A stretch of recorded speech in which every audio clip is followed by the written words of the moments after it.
The Roman Republic was the longest lasting and strongest democracy our world has ever seen. It far surpassed that of the likes of Greece, which lasted only 176 years before succumbing to totalitarian rule. In this video, we're going to look at the Roman constitution and governmental system so that we can better understand how Rome achieved the greatness that it did. This video is going to serve as a prelude for a follow-up, which will detail the final years of the Republic before Caesar took power. Caesar's revolution did not spring out of thin air. The system he destroyed was not healthy to begin with.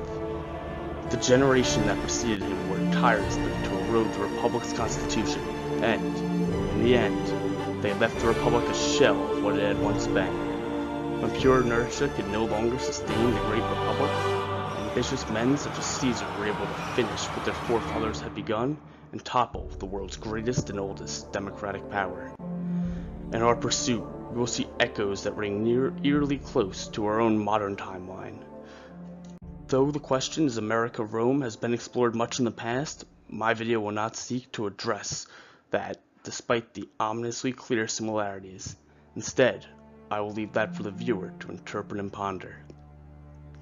Founded as a meager and despised city in 753 BC, the city of Rome was surrounded by enemies and spent its first 2 centuries battling its Etruscan neighbors on the Italian peninsula in wars for its very right to exist. During this turmoil, the spirit of the Roman Republic awakened. In 509 BC, nearly 2 centuries after the city's founding, the people of Rome deposed their kings and opted for a new, revolutionary type of government. They formed a republic. Over the next 400 years, Rome reshaped its image. It transformed from a small and beleaguered city into a Goliath that would consume all its neighbors and force them to subjugate to the Roman yoke. However, all that was great could not last. In the year 27 BC, after 4 centuries of dominance, the Roman Republic finally gave way to empire. This is Grim Battaglia, and today we'll be taking an in-depth look at the Roman Constitution and exploring exactly how the Roman Republic functioned and why it prevailed for so long. The government of Rome was known as SPQR. Translated from Latin, SPQR reads as the Senate and People of Rome. Taken literally, this represented how the Roman government was comprised of 2 prongs, one being the Senate and the other being the people. Whereas, in countries like the United States, all people living within the state comprised one unified government. Rome actually had 2 separate governmental forces, one being the people and one being the Senate.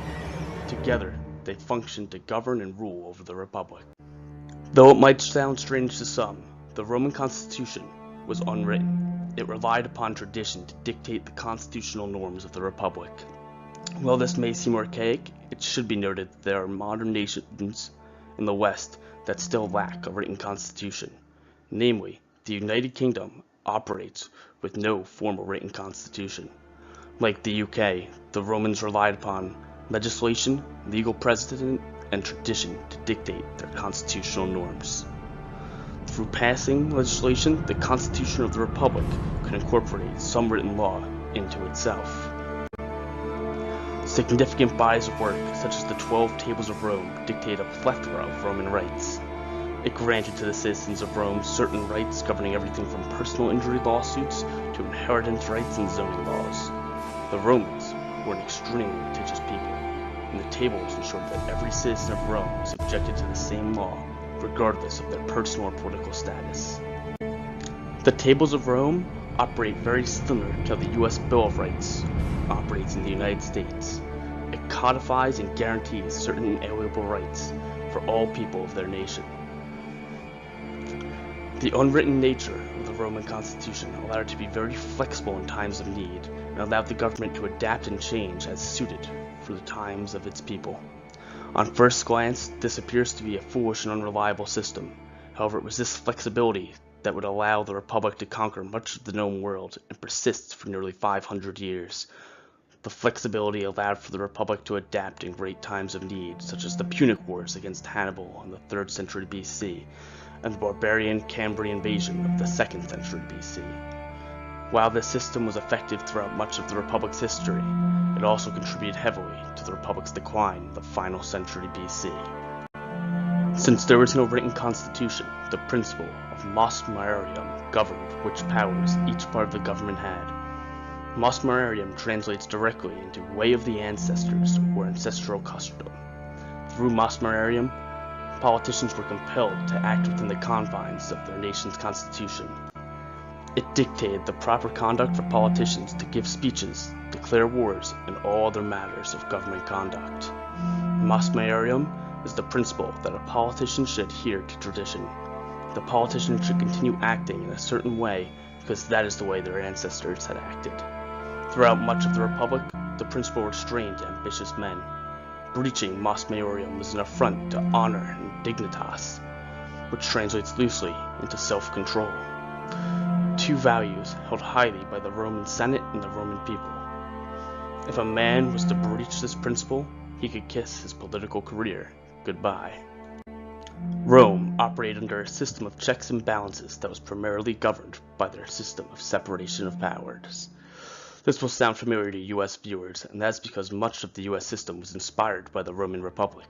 The three branches of power were the Senate, the people, and the tribunes. The Senate could not actually enact legislation in Rome. They would first debate proposals and then present them to the people of Rome. It was up to the people of Rome to decide whether to enact a law. A tribune held the power to propose any law or veto any government action, and thus could single-handedly prevent other unanimously supported legislation from being passed. The right to veto was one of the most powerful abilities a Roman politician could possess. The term veto translates directly into I forbid. The power to veto was absolute in Rome. A veto could be used to prevent just about any government action. Other than commanding an army, it was the single most powerful tool granted to Roman politicians. A veto could be used to prevent a bill from being proposed, prevent the Senate from even meeting, prevent a speech from being given, and even prevent corruption trials. Through the use of a veto, several ambitious tribunes halted the entire government of Rome. At times, they successfully gridlocked the entire republic for years in order to compel the Senate to act in accordance with their desires. The assembly is an often overlooked but incredibly important component of the republican system. Essentially, through the assembly, Rome was governed by direct democracy. While there were several different assemblies in Rome, for simplicity's sake, we will consider them all as one assembly. Before any law could be enacted, it first had to be approved by a majority in the people's assembly. The people of Rome would gather in the Roman Forum, hear each side give a speech in support of their proposal, and then vote on whether to pass or reject a law. The system of patronage was extremely important to how the assembly worked. Wealthy Roman senators used the system to try and abuse the assembly. By donating large amounts of money to groups of people in Rome, the senators could ensure that the people voted in favor of the senators' proposed legislation. Before a major bill was proposed to the assembly, they would have thousands of patrons flood the city to ensure that their bill passed. It is due to the patronage system that Rome erupted into the social wars in 91 BC. This was the deadliest civil war that the Republic had ever seen. Before the social war, only people born in Rome or who could trace their lineage directly back to Rome were granted citizenship. The politicians of Rome had been dangling the grant of Roman citizenship to their Italian allies for nearly 30 years, and then continuously withdrawing the grant in its final moments. Rome was divided into two main political parties. Both parties feared that if the other granted suffrage to their Italian allies, the whole of Italy would become patrons of that party. Thus, every time one party was about to pass suffrage, the opposition party moved heaven and earth to prevent the legislation. Broadly speaking, neither party had any real qualms about Italians becoming citizens, but each wanted to prevent the other from gaining power. This game of chicken ended when the Italians could no longer stand it. Contemporary sources estimate that over 100,000 people died in this brief war. After the war broke out, Rome quickly gave in to the demands of its allies and granted them citizenship. The Senate of Rome was a collection of the most powerful men in the Republic. The men were elected by the people and by the mid-Republic, seats in the Senate were technically open to anybody. However, the extreme cost of running a campaign and laws preventing senators from conducting business while holding office meant that in reality, only the wealthiest Romans could afford to become senators. Unlike in most modern governments, the Roman Senate could not actually pass laws. They could merely propose and debate them. After the Senate approved a proposal, it would be brought to the People's Assembly. Unless the people voted in favor of the law could not be enacted. Rather than having the Senate as a whole govern the Republic, the role of running the day-to-day governance of the empire was given to individual senators known as magistrates. Magistrates, like senators, were elected directly by the people. All magistrates were not created equal. Each office had its own unique powers and its own unique perks. Generally, there were several senators filling each magistrate office. One may be in charge of hosting the public games of Rome, while another may be in charge of equipping soldiers, and another in charge of managing the empire's treasury. Senators not holding a magistrate office were generally known as backbenchers, since they rarely could ever speak at Senate meetings and held no significant power on their own. Being a magistrate had its pros and cons, but it was pivotal that one served as a magistrate if they wished to achieve power in Rome. Certain positions required that the magistrate fund the government works related to their office from their own pocket. This could be an extremely expensive affair and could even threaten to bankrupt senators. Famously, when Caesar was elected as aedile, he spent so much of his own money hosting state games, which was part of his position's job, that he went bankrupt and had to flee Rome to avoid his creditors. However, the perk of doing this was that Caesar became incredibly popular with the Roman people, and he would use this popularity to further gain power over the Republic. But Caesar's ability to gain popularity through his office was part of the Roman design rather than a flaw. Since each senator individually held power over very specific tasks, it was very easy for the Roman people to hold senators personally accountable when they did a poor job. Furthermore, it allowed individual magistrates to either work together or against each other and check each other's power individually. The goal of ambitious senators in Rome was to reach the highest level of office available, the consulship. However, doing this was not simple. In order to progress through the Roman ranks, a senator had to complete the cursus honorum. You can think of the system as being akin to climbing a ladder. Essentially, the cursus honorum was a system that required senators to start their careers at the lowest magistrate office and slowly advance towards being consul, one office at a time.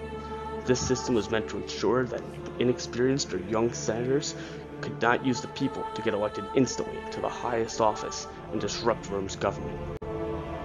The consul was the highest office one could achieve in Rome. In modern terms, being consul was the equivalent of becoming president. To prevent the accumulation of too much power, the consul served in terms of 1 year and could not hold office for consecutive terms. The consuls served as commander-in-chief of the Roman army and had the ability to propose legislation to the Senate, to veto any action they desired, and the right to speak first during all debates. No person, except a tribune of the plebs or a co-consul, had the right to veto an action taken by a sitting consul. As you may have picked up on, one oddity of the consulship was that there were actually two consuls at a time. They served together and had the right to veto each other's actions. When two consuls did not get along, they generally alternated their time in office. Each consul would serve for 1 month before passing off the position to their co-consul, who would then also serve for 1 month. The consuls wanted to avoid having their co-consul veto all their legislation. If one consul began vetoing the other consul would surely reciprocate. This would go on till the end, when both their terms expired, and both would have wasted their valuable time serving as consul. After serving as consul, the person in the office would usually be assigned governor to a lucrative Roman province, where they could go and earn a fortune for themselves. On this eve of his most glorious triumph, I move that Gaius Julius Caesar be made imperator and granted absolute power over Rome for a period of 10 years. The Senate's ultimate power was the ability to appoint a fellow senator as dictator. This was known as the Senatus Ultimum Consultium, or the Senate's final act. In times of extreme crisis, the Romans felt it was necessary to hand over absolute power to one single individual. The dictator could act without regard for the law and could not be punished for violating the laws once they left office. The position was used in the mid-republic to save Rome from ruin at the hands of the Carthaginian Hannibal the Great. Each dictator would serve for a term of 6 months and be re-elected for unlimited consecutive terms. In the early republic, the position was often used recklessly to oppress the people. However, by the late republic, the position had almost fallen into complete disuse until ambitious and savvy politicians revived it in an attempt to usurp power from the People's Assembly. The final component of the republic in Rome were the tribunes of the plebs. They were the direct representatives of the plebeian class in Rome. They were extremely powerful individuals who had the ability to propose laws directly to the People's Assembly and thus circumvent the Senate. Additionally, they could veto any action taken by the Senate, even vetoing actions taken by consuls. However, towards the end of the Roman Republic, the term plebeian had lost its meaning.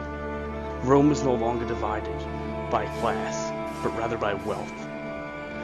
With this situation changing, ambitious and powerful men were able to become tribunes of the plebs, and they would use their ability to propose laws directly to the People's Assembly in a bid to gain ultimate power for themselves and to bring the Republic to an end.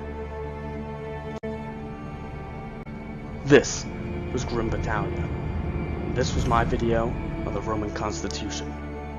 Stay tuned next week to see my follow-up video, which will detail the final days of the Roman Republic, as we look at what exactly caused the world's strongest power to collapse. If you enjoyed this video, please like, subscribe, and leave a comment. And as always, thank you for watching, and never stop learning. Thank you.